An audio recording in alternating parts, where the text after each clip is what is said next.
Hello, everyone, and welcome to the Your Mark on the World show. We're producing this episode for GoodCrowd.info, and we are really excited to have with us today Ruth Hedges, who is the founder of the Global Crowdfunding Convention, really one of the all-time great crowdfunding events, one of the oldest going. This is the 5th annual we're having in October. Very exciting. Ruth, welcome to the show.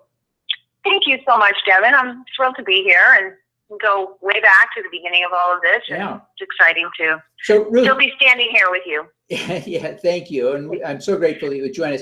Ruth, tell us about the dates. When and where is the convention this year? So it's October 16th and 17th at Planet Hollywood in Las Vegas. And we cover reward, donation, and equity crowdfunding. So we cover the entire industry. And we're very excited about, who's going to be involved this year. Yeah, that's great. Now, Ruth, and it'll be at Planet Hollywood. That sounds like just a really fun place to do a convention. It is. It's very fun. And the convention that we have is fun. I mean, we're going to be doing things that no one's ever done at a convention, maybe any convention. We're actually going to be doing a game show called Who Wants to Raise $1 Million? How fun.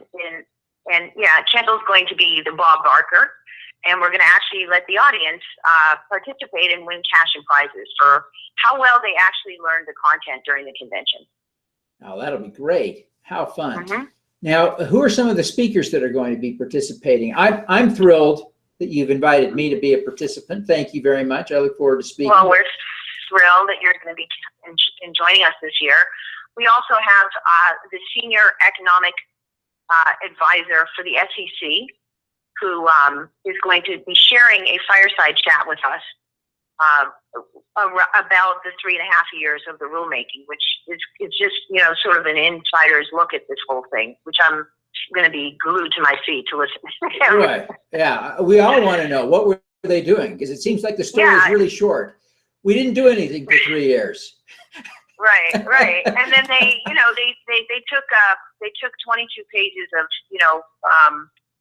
they created 650 pages of rules from this small little, bill, which was pretty clean, clear cut in 22 pages, and somehow they ended up with 650 pages. So it's really going to be fascinating. Yeah, it will be fascinating. I can't wait for that session. What a great opportunity to ask him some questions. I don't think that we have to worry that in a room full of 300 or 400 crowdfunders that someone won't ask him the hard questions. He'll get the tough questions. So that'll be exactly. Yeah. Well, I've already put that out there that we want to really understand because a lot of, the sad part is that a lot of companies went under waiting on these rules, and good people good entrepreneurs who had, the industry best interest at heart are now left us and gone somewhere else to work in other industries. And, we really needed them there because we need to have a strong foundation for this industry to thrive, Yeah. Well, I think it's going to be a great opportunity to have this discussion. Anyone else you want to highlight that's going to be on the speaker panel?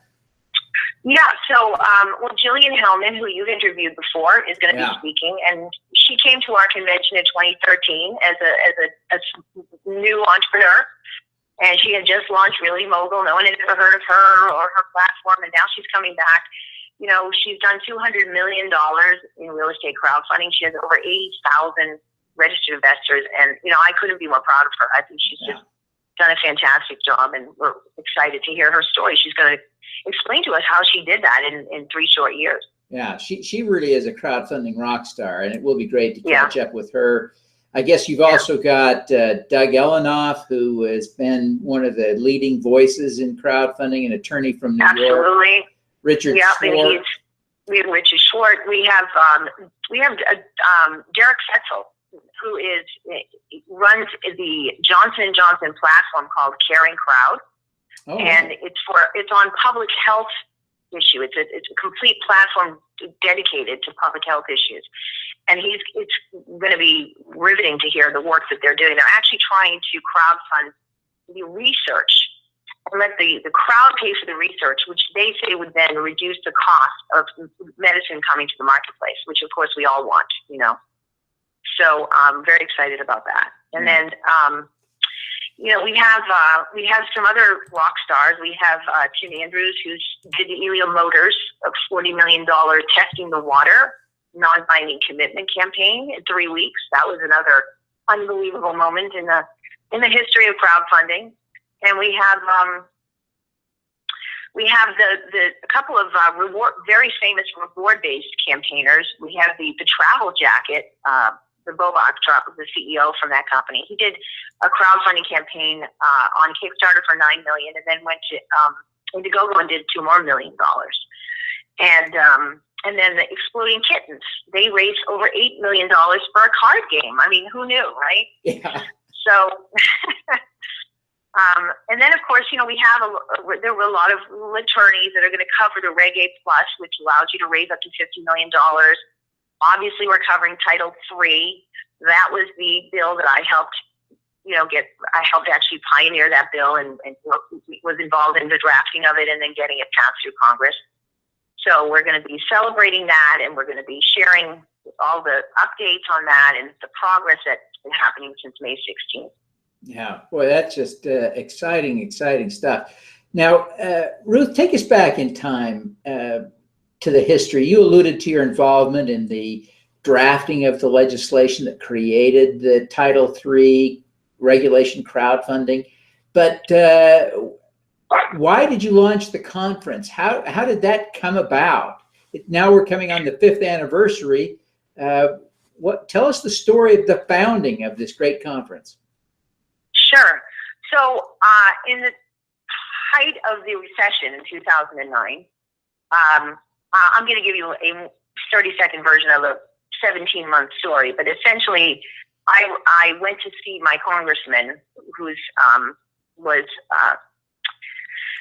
I was trying to figure out why couldn't we get funding from each other? Why did we have to be still, ruled by this 80-year-old securities law? And it turned out that other people were thinking the same thing. And I read a blog article by Sherwood Niece, and I called him up and said, "I think you're my brother from another mother."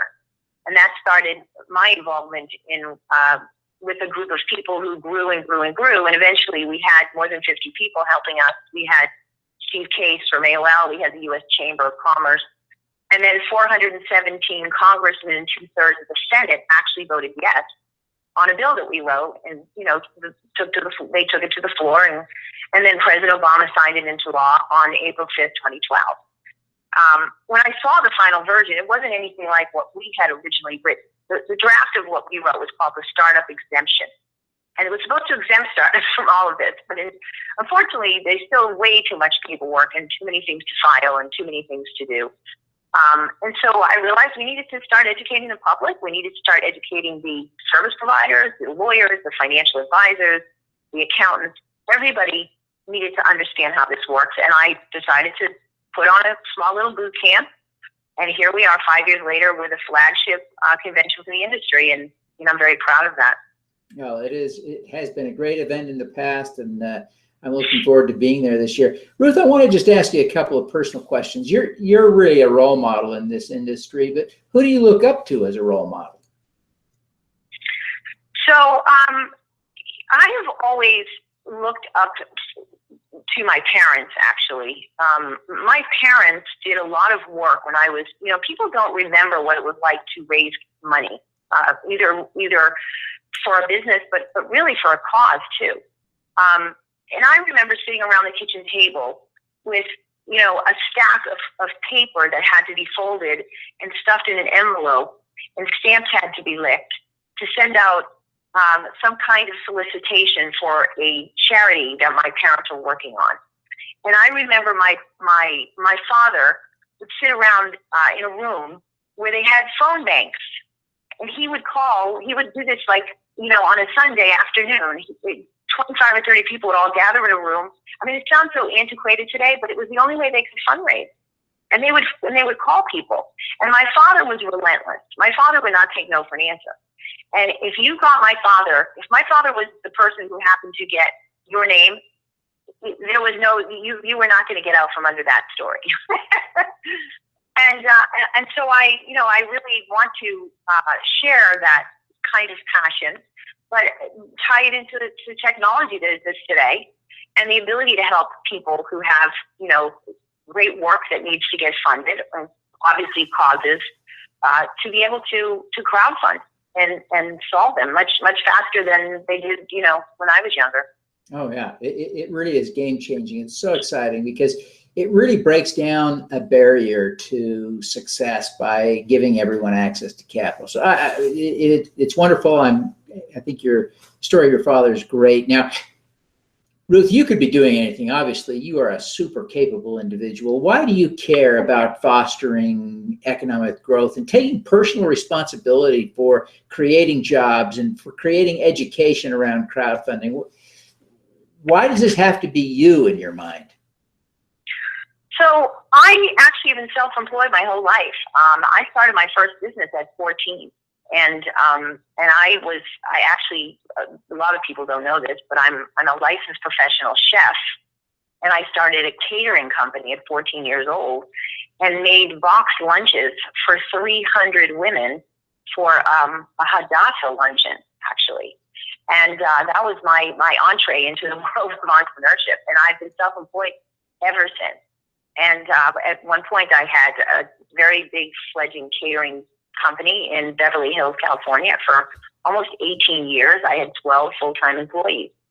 And then when the .com started to percolate, I started to see an opportunity in there. And that's how I got involved in all of this sort of world. And I developed a product called the Crowdfunding Roadmap, which is a business plan and due diligence reporting system to help people get funded. And so I've been in this funding business for a very long time, long before there was crowdfunding, long before there was crowdfunding. And I have watched so many brilliant people struggle to access capital to fund their businesses.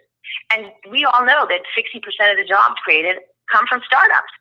So, you don't bite the hand that feeds you, right? You want to feed the hand that feeds you and make sure they can continue to create the jobs we all need.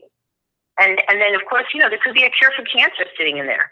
We're dealing with, we've got the University of Maryland coming this year, UNLV. We have Doing What Matters. It's 113 community colleges.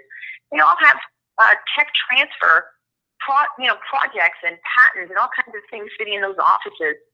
The students graduate and they just sit there and collect dust. And it's not right when we could be crowdfunding, Yeah.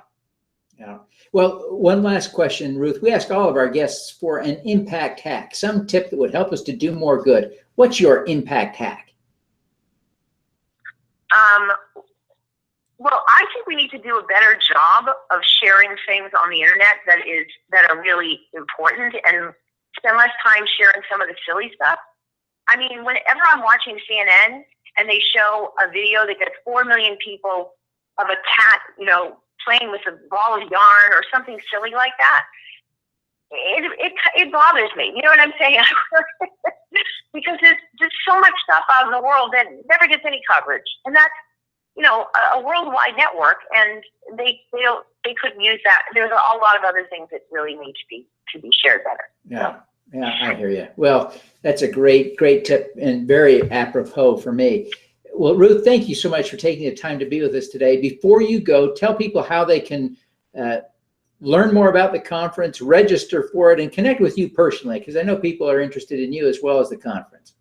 Sure. So you can go to thegccworld.com. That's the website. You can find me at Startups Map on Twitter. And we also have the GCC World on Facebook. And I would love to, share everybody's. If you're running a campaign, I'm happy to retweet it. And would love to see all of you at our convention. It's in 5 weeks. We have a bunch of, and I want to give everyone else a coupon code. If you put my initials, RH, and 20, you can get 20% off of any tickets that you buy. Fantastic. Well, Ruth, thank you very much for that. We appreciate your time and wish you every success with this year's conference. Thank you so much, Devin, and I can't wait to see you again in October. October 16th and 17th. See you then. See you then. Let's do some good. Okay, take care.